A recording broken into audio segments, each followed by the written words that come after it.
Thank you very much, Mr. President. Ladies and gentlemen, good evening. Assalamu alaikum. Lovely to see you all here tonight. We are having a very entertaining night, are we not, with some very interesting things being said from the other side of the house tonight.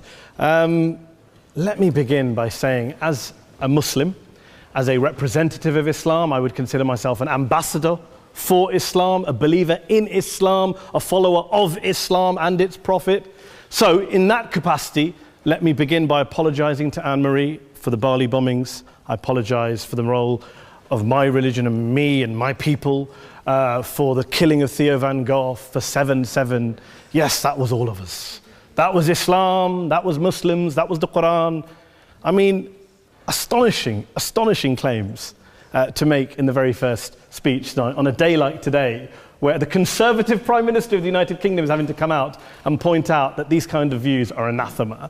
And I believe you're trying to stand for the Labour Party to become an MP in Brighton.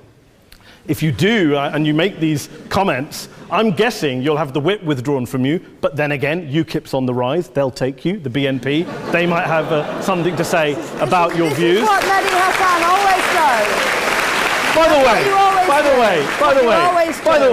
way, just on a factual point, since we heard a lot about the second speaker, about how backward we Muslims all are, on a factual point, you said that Islam was born in Saudi Arabia. Islam was born in 610 AD. Saudi Arabia was born in 1932 AD. So you were only 1,322 years off. Not bad? Not bad start there. Talking of maths, by the way, a man named Al-Khawarizmi was one of the greatest mathematicians of all time, a Muslim, worked in the golden age of Islam. He's the guy who came up with not just algebra, but algorithms. Without algorithms, you wouldn't have laptops. Without laptops, Daniel Johnson tonight wouldn't have been able to print out his speech in which he came to berate us Muslims for holding back the advance and intellectual achievements of the West, which all happened without any contribution from anyone else other than the Judeo-Christian people of Europe. In fact, Daniel David Levering, the author of the Pulitzer Prize-winning historian and author of The Golden Crucible, points out that there would be no Renaissance, there would be no Reformation in Europe without the role played by Ibn Sina and Ibn Rushd and some of the great Muslim theologians, philosophers, scientists in bringing Greek texts to Europe. As for this being our university, I will leave that to the imagination as to who is our and who is there. I studied here too. An astonishing set of speeches so far making this case tonight. A mixture of just cherry-picked quotes, facts and figures, self-serving, selective, a farrago of distortions, misrepresentations, misinterpretations, misquotations. Daniel talked about my article in the New Statesman, which got me a lot of flack, where I talked about the anti-Semitism that is prevalent in some parts of the Muslim community, which indeed it is. Of course, I didn't say in that piece that it was caused by the religion of Islam. In fact, modern anti-Semitism in the Middle East was imported from, finish the sentence, Christian, Judeo-Christian Europe, where I believe some certainly bad things happened to the Jewish people. In fact, Tom Friedman, Jewish-American columnist in the New York Times, told me in this very chamber last week that he believed, had Muslims been running Europe in the 1940s, 6 million extra Jews would still be alive today. So I'm not going to take lessons in anti-Semitism from someone who's here to defend the Judeo-Christian values of a continent that murdered 6 million Jews. Moving swiftly on. Yes. Absolutely. Well, I'm about to make that point. No, I'm about to make that point. You're right. I agree with you 110%. That is my point. I don't think Europe is evil or bad. I'm a very proud European. I don't want to judge Europe on that basis, but if we're going to play this gutter game where we pull out the Bali bombing and we pull out examples of anti-Semitism in the Islamic community, then of course I'm going to come back and say, well, hold on. I mean, look, let's be very clear. Daniel here was a last-minute replacement for Douglas Murray, who had to pull out. And Douglas and I have a well-documented differences, but to be fair to Douglas, as to be fair to Anne-Marie and to Peter, atheists. Atheists see all religions as evil, violent, threatening. What the problem I have with Daniel's speech is that Daniel comes here to run this robust defense of Christianity, forgetting that his fellow Christians, people who said they were acting in the name of Jesus, gave us the Crusades, the Spanish Inquisition, the anti-Jewish pogroms, European colonialism in Africa and Asia, the Lord's Resistance Army in Uganda, not to mention countless arson and bomb attacks on abortion clinics in the United States of America to this very day. I would like a little bit of humility from Daniel first before he begins lecturing other communities and other faiths on violence, terror, and intolerance. But, no thank you. Some water. But I would say this, to address the gentleman's very valid point here, I'm not going to play that game.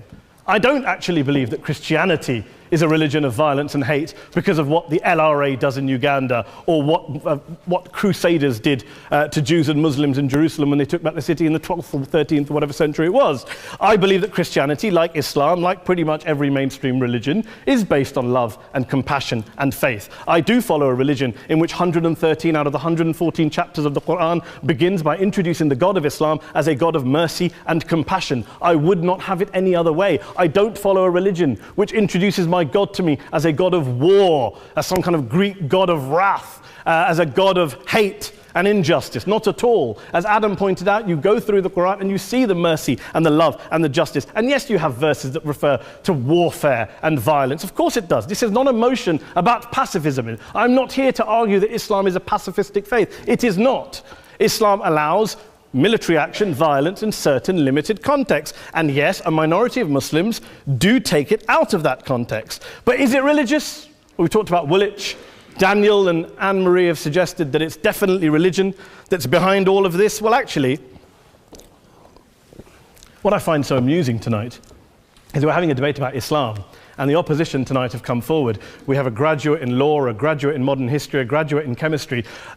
And, you know, I admire all of their intellects and their abilities, but we don't have anyone who's actually an expert on Islam, a scholar of Islam, a historian of Islam, a speaker of Arabic, even a terrorism expert or a security expert or a pollster, let alone to talk about what Muslims believe or think. Instead, we have people coming here, putting forward these views, putting forward these sweeping opinions. Listen to Professor Robert Pape of the University of Chicago, one of America's leading terrorism experts, who, unlike our esteemed opposition tonight, studied every single case of suicide terrorism between 1980 and 2005, 315 cases in total. And he concluded, and I quote, "There is little connection between suicide terrorism and Islamic fundamentalism or any of the world's religions. Rather, what nearly all suicide terrorist attacks have in common is a specific secular and strategic goal to compel modern democracies to withdraw military forces from territory that the terrorists consider to be their homeland." And the irony is, when we talk about terrorism, the irony is that the opposition and the Muslim terrorists, the Al-Qaeda types, actually have one thing in common, because they both believe that Islam is a warlike, violent religion. They both agree on that. They have everything in common. Osama bin Laden would be nodding along to everything he's heard tonight from the opposition side. He agrees with them.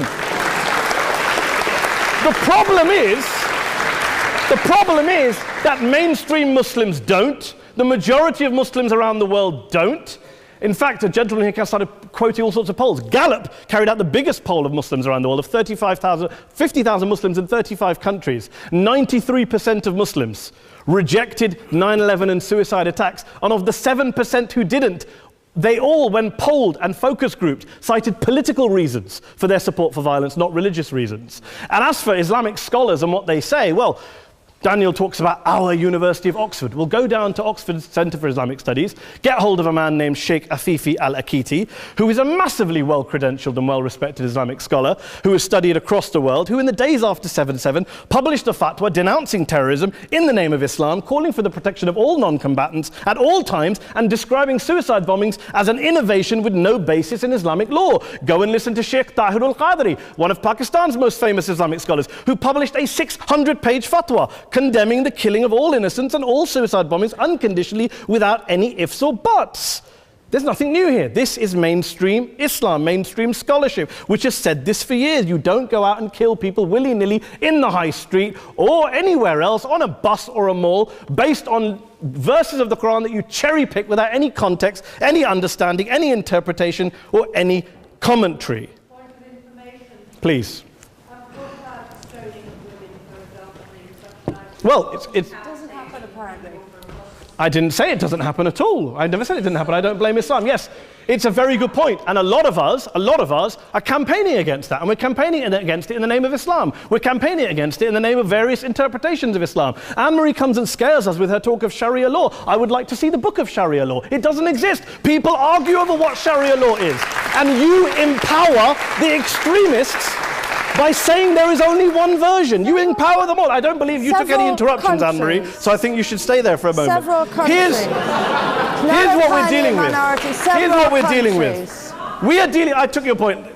Here we are dealing with a 1400-year-old global religion followed by 1.6 billion people in every corner of the world, a quarter of humanity, of all backgrounds, cultures, ethnicities. And yet the opposition tonight wants to generalize, stereotype, smear in order to desperately win this debate. And here's my question, if we're going to generalize and smear. If, okay, people say yesterday's bombers, and we've got to be careful, there's a trial going on, were yesterday's attackers, motivated by Islam? Big debate. I don't believe they were. Let's say they were. Let's say Faisal Shahzad, the Times Square bomber, was motivated by Islam. Let's assume, for sake of argument, that Richard Reeves, the shoe bomber, was motivated by Islam. If Islam is responsible for these killings, if Islam is what is motivating these people, and Islam is therefore not a religion of peace, a religion of war, then ask yourself this question: why aren't the rest of us doing it? Why is it such a tiny minority of Muslims are interpreting their religion in the way that the opposition claim they are? Let's assume there are 16,000 suicide bombers in the world. There aren't. Let's assume there are for the sake of argument. That's 0.001% of the Muslim population globally. What about the other 99.99% of Muslims who the opposition tonight either ignore or smear? The reality is that the rest of us aren't blowing ourselves up tonight. The reality is that the opposition came here tonight not worried about the fact that me and Adam might pull open our jackets and blow ourselves up tonight because we're followers of a warlike warrior religion which wants to take over Europe and Daniel's university. The issue is this. The issue is this. Unless the opposition can tell us tonight, and Peter Atkins is here, one of our great atheist intellectuals, can tell us tonight, can answer this question tonight: why don't the vast majority of Muslims around the world behave as violently and aggressively as a tiny minority of politically motivated extremists? Then they might as well give up and stop pretending they have anything relevant to say about Islam or Muslims as a whole. Ladies and gentlemen, let me just say this to you. Think about what the opposite of this motion is. If you vote no tonight, think about what you're saying the opposite of this motion is. That Islam isn't a religion of peace, it's a religion of war, of violence, of terror, of aggression. That the people who follow Islam, me, my wife, my retired parents, my 6-year-old child, that 1.8 million of your fellow British residents and citizens, that 1.6 billion people across the world, your fellow human beings, are all followers, promoters, believers in a religion of violence. Do you really think that? Do you really believe that to be the case? They say that in the Oxford Union, the most famous debate was in 1933 when Adolf Hitler looked out for the result of the King and Country motion, where they voted against fighting for King and Country, and Hitler was listening out for the result. Well, tonight, 80 years on, there are two groups of people around the world who I would argue are waiting for the result of tonight's vote. There are the millions of peaceful, non-violent, law-abiding Muslims both in the UK, Europe, Asia, Africa and beyond, who see Islam as the source of their identity, as a source of spiritual fulfillment, of hope, of solace. And there are the phobes, the haters, the bigots out there who want to push the clash of civilizations, who want to divide all of us into them and us and ours and their. Ladies and gentlemen, I urge you all not to fuel the arguments of the phobes and bigots. Don't legitimize their divisions. Don't legitimize their hate. Trust those Muslims who you know, who you've met, who you hear, who don't believe in violence, who do want you to hear the peaceful message of the Quran as they believe it to be taught to the majority of Muslims, the Islam of peace and compassion and mercy, the Islam of the Quran, not of Al-Qaeda. Ladies and gentlemen, I beg to propose this motion to the House. I urge you to vote yes tonight. Thank you very much for your time.